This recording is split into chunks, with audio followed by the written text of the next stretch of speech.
तो इसमें चूंकि बीपीएससी पर मुकदमा किया गया तो बीपीएससी को प्रति शपथ पत्र दायर करने कहा गया। और ये जो होता है शपथ पत्र और प्रति शपथ पत्र, इसमें बिंदुवार जवाब देना पड़ता है। मान लीजिए 10 बिंदु आपके खिलाफ उठाए गए हैं तो आपको 10 बिंदु का जवाब देना पड़ेगा। याचिकाकर्ता के वकील होंगे, वो कहेंगे कि बीपीएससी का जो जवाब है वो संतोषजनक नहीं है, गलत जवाब है, इसकी परीक्षा रद्द करके पुनर्परीक्षा हो। और जो सरकारी वकील होगा जो बीपीएससी की तरफ से लड़ेगा, वो कहेगा कि नहीं, जवाब संतोषजनक है, याचिका को खारिज कर दीजिए, है ना। तो देखिए गर्दनी बाग में जहाँ मुख्य भीड़ जमती है वहाँ थोड़ी भीड़ कम दिखने लगी है। उसकी एक वजह तो ये है, जो सीधे आप समझ सकते हैं, कॉमन सेंस है, कि पीटी का रिजल्ट बीच में निकल गया। उससे बहुत सारे लड़के लड़कियां ऐसी होंगे जो गर्दनी बाग में बैठ रहे थे और इस बार वो सफल हो गए हैं पीटी में। और ऐसी चर्चा है कि मुख्य परीक्षा भी अप्रैल के आसपास हो सकती है। तो ऐसे बच्चों के परिवार वालों का उन पर बहुत दबाव होगा कि युवा वर्ग जो है वो सरकार से बीपीएससी के मुद्दे पर दूर चला गया। नमस्कार, आप देख रहे हैं इम्पैक्ट लाइव। मैं हूं आपके साथ करुणा तिवारी। बीपीएससी री एग्जाम को लेकर अभ्यर्थी लगातार धरना प्रदर्शन पर गर्दनी बाग में बैठे हुए हैं। इसकी सुनवाई टलते जा रही है। 31 तारीख को सुनवाई थी, अब 4 को ही, 4 के बाद फिर टल गई। बातचीत करेंगे, हमारे साथ मौजूद हैं एक आईपीएस अमिताभ दास सर। बहुत बहुत स्वागत। धन्यवाद आपका। सर, बार बार बीपीएससी की जो सुनवाई होने वाली होती है वो टल जाती है, क्या मतलब लग रहा है कि ये आंदोलन अब रुक जाएगी? नहीं, आंदोलन रुकने की तो कोई बात नहीं है। देखिए, ये पटना हाई कोर्ट में सुनवाई चल रही है। ये जो याचिका फाइल हुई थी, इसकी पहली सुनवाई 15 जनवरी को हुई और कोई न्यायमूर्ति चंदेल साहब हैं, उनके बेंच में ये सुनवाई हो रही है। तो उस दिन याचिकाकर्ताओं ने मांग की थी कि इसके रिजल्ट पर रोक लगा दी जाए, परीक्षा फल पर, लेकिन हाई कोर्ट ने ऐसा करने से इनकार कर दिया। लेकिन साथ ही साथ हाई कोर्ट ने ये भी कहा कि जो हमारा अंतिम फैसला होगा वो लागू होगा। मतलब ये कहने का कि यदि 4 महीने बाद भी हाई कोर्ट को लगेगा कि हाँ धांधली हुई थी, तो अगर आपने रिजल्ट निकाल भी दिया है तो रिजल्ट रद्द हो जाएगा, ये बात है। उसके बाद हाई कोर्ट ने बीपीएससी से जवाब मांगा था। अब मैं बता दूं दर्शकों को कि कोई भी जब याचिका फाइल होती है कोर्ट में, तो वो एक एफिडेविट के रूप में फाइल होती है, जिसको हिंदी में शपथ पत्र कहते हैं। उसके बाद दूसरे पक्ष से जवाब मांगा जाता है, जिसको काउंटर एफिडेविट कहते हैं, हिंदी में प्रति शपथ पत्र कहते हैं। तो इसमें चूंकि बीपीएससी पर मुकदमा किया गया तो बीपीएससी को प्रति शपथ पत्र दायर करने कहा गया। और ये जो होता है शपथ पत्र और प्रति शपथ पत्र, इसमें बिंदुवार जवाब देना पड़ता है। मान लीजिए 10 बिंदु आपके खिलाफ उठाए गए हैं तो आपको 10 बिंदु का जवाब देना पड़ेगा। ऐसा नहीं कि आप गोल मोल में कोई 2 लाइन लिख के आप पतली गली से निकल जाएंगे। वैसा यदि जवाब आपने दिया तो उस पर हाई कोर्ट से फटकार लग जाएगी आपको कि आधा अधूरा और ये जवाब है। तो हो सकता है बीपीएससी ने और समय मांगा हो। कई बार ऐसा भी होता है कि संबंधित विभाग समय मांग लेता है कि हमें थोड़ा और दिन, 15 दिन दीजिए जवाब तैयार करने में, क्योंकि अभी बीपीएससी का जवाब पर बहस नहीं हुई है। उसके बाद जो तारीख हुई थी 31 जनवरी, उस दिन भी किसी वजह से नहीं सुनवाई हुई। फिर 4 फरवरी को तय हुई थी, आज भी नहीं सुनवाई हुई। तो जब भी अगली, कुछ लोग बार-बार कह रहे हैं, मुझसे भी पूछते हैं कि सर फैसला आ जाएगा, फैसला आ जाएगा। तो मैं बता रहा हूँ कि इतनी आसानी से फैसला नहीं आता है।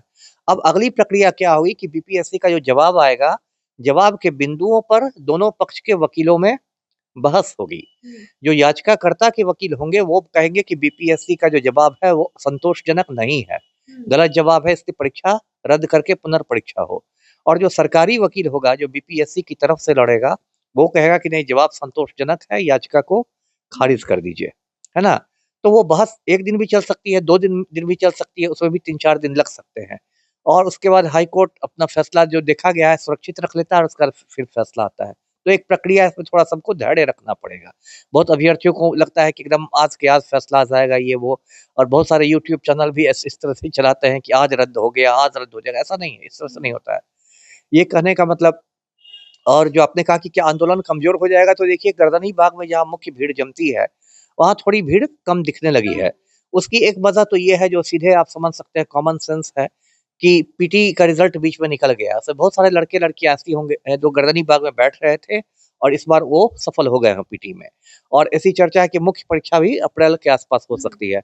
तो ऐसे बच्चों के परिवार वालों का उन पर बहुत दबाव होगा, उनके माता पिता का, चाचा चाची का, बड़े भाई दीदी का, कि भाई आंदोलन में नहीं रहो, पढ़ाई फिर कब करोगे, आके तैयारी करो, क्योंकि इसमें कठिन परीक्षा है। 1-1 2-2 नंबर से लोग का छूटता है और लोग सिलेक्शन होते हैं। तो वो लोग हट गए हैं अभी। लेकिन देखिए आंदोलन की सबसे बड़ी मतलब ये मैं सफलता मानता हूँ कि इसने पूरे मामले को एक राष्ट्रीय स्तर का मुद्दा बना दिया। राहुल गांधी एक राष्ट्रीय स्तर के नेता हैं, लोकसभा में विपक्ष के नेता हैं, कोई बिहार के प्रादेशिक नेता नहीं है। वो तक आके गर्दनी बाग में बच्चों से मिले। और अब इसी बीपीएससी से जुड़ी एक और खबर आ रही है कि जो बीपीएससी के चेयरमैन हैं रवि मनु भाई परमार, उनकी नियुक्ति को चुनौती देते हुए सुप्रीम कोर्ट में एक पीआईएल हुआ है। पीआईएल का मतलब पब्लिक इंटरेस्ट लिटिगेशन, इसको हिंदी में जनहित याचिका कहते हैं। पटना हाई कोर्ट के ही वकील ने किया है और उस वकील ने कहा है कि ये जो परमार साहब हैं, ये दागी व्यक्ति हैं और ये जब महादलित मिशन में थे बिहार में, जब सेवा काल के दौरान, तो इन्होंने कुछ गड़बड़ियां की थी, उसको लेके सतर्कता अदालत में इन पर मामला लंबित है। तो उस मुद्दे पर सुप्रीम कोर्ट ने बिहार सरकार को एक नोटिस जारी किया है। तो वो सीधे वो री एग्जाम से संबंधित नहीं है, लेकिन बीपीएससी से संबंधित है। और कहीं ना कहीं परमार साहब भी एक तरह से इसमें मतलब आप कह सकते हैं घिरते दिखाई दे रहे हैं। अब उनकी कुर्सी बचे या जाए वो तो बाद की बात है, लेकिन फिलहाल एक सवालिया निशान लग गया है और सुप्रीम कोर्ट ने नोटिस जारी कर दिया है। देखिए, बीपीएससी का आंदोलन इतना बड़ा हो चुका है ऑलरेडी। 3 बार तो लाठीचार्ज हुआ है दिसंबर महीने में इस पर, 6 दिसंबर को, 25 दिसंबर को, 29 दिसंबर को। फिर जनवरी में भी लाठीचार्ज तो नहीं हुआ, लेकिन इन लोग को बहुत घसीट के हटाया गया और बल प्रयोग किया यहाँ तक कि उनके जो गुरुजी हैं रहमांशु सर, उनको भी छाती पे पैर रख के हाँ, बिल्कुल। और वो सब देखा, कंधे पर जूता रखा गया था, उनको जेल भेजा गया, जो सब बहुत मतलब नहीं होना चाहिए था, बर्बरतापूर्ण है। तो ये आंदोलन मतलब बड़ा ऑलरेडी हो चुका है और कहीं न कहीं बिहार का युवा तो इससे हिल गया है और बहुत प्रभावित हुआ है।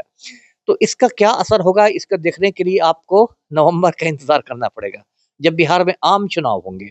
और आम चुनाव में जो मेरी समझ है, पलटू की इस बार करारी हार होने वाली है और उसके बाद उस हार का जब विश्लेषण होगा, तो राजनीतिक पंडित यही कहेंगे कि उसकी एक बड़ी वजह रही कि युवा वर्ग जो है, वो सरकार से बीपीएससी के मुद्दे पर दूर चला गया। नाराज दिखे।